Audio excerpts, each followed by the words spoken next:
So the Dubai Desert Conservation Reserve was established in 2002 by Emirate decree signed by His Highness Sheikh Mohammed bin Rashid Al Maktoum.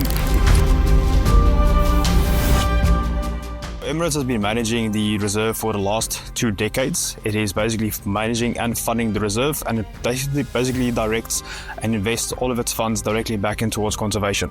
The relationship between Emirates and Dubai Desert Conservation Reserve ensures that we protect Dubai desert ecosystem, ensuring that we protect the Arabian wildlife such as Arabian oryx, Arabian gazelles, feathered eagle owl, and also small little things like the Arabian red fox. It also supports the greater UAE sustainability and environmental goals.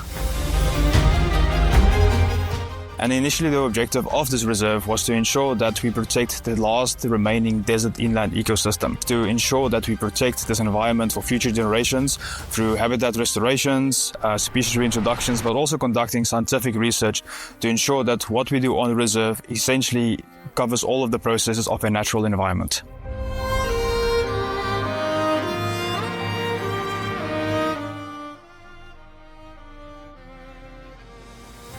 I love working here.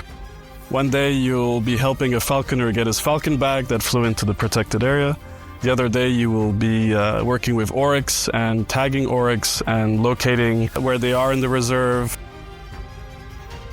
And it's important that we don't lose this biodiversity, including the vegetation that you see, because vegetation actually works in a way where it keeps the sediments on the surface. If you're keeping the sediments on the surface, you're also avoiding sandstorms and the degradation of our air.